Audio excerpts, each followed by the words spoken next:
Okay, so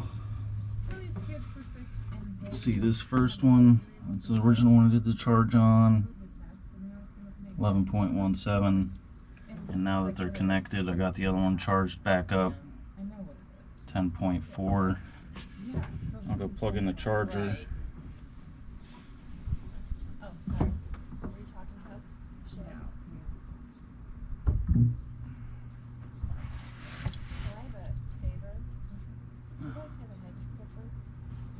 Yeah.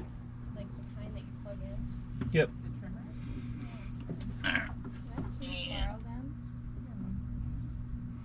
And with it plugged in, 12.5.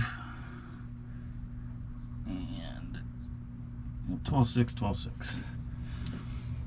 So,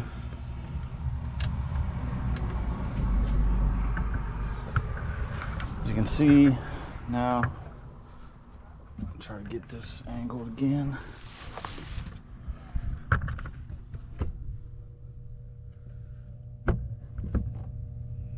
Now if you can see,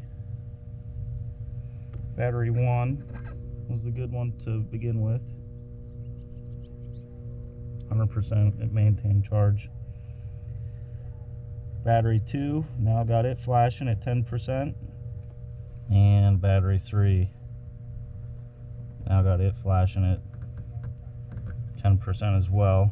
So basically what all that means is, from what I started with today, I had 2 batteries that were down to 6 volts. Hooked up this, it's a Schumacher. I don't know if you can see that. Schumacher 6 volt, 12 volt. And what's interesting was after I hooked up the second one, it got it up to 6 volts, 95%. I went in the house for like 10 minutes, came back out, and it had switched over to 12 volts. And it was at 15 when I looked at it, and then by the time I disconnected it, it was back at 18. So these little 3 amp chargers will get them back up. They'll get them back up to 12 volts. But instead, I'm just going to go with my Pro charger because it's got, you can see the ratings on it. So it will do, it's a Tri-Pro 315 amp.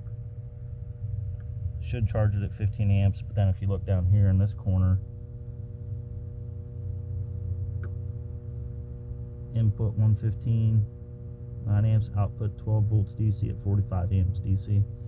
So it should charge it a little bit quicker. We'll see. I'm just gonna let it charge, and however long it takes is however long it takes.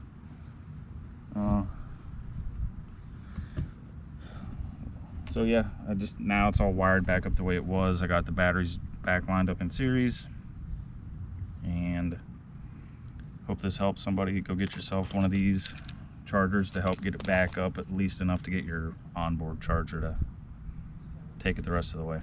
So thanks for watching. Let me know if you have any questions. See you later.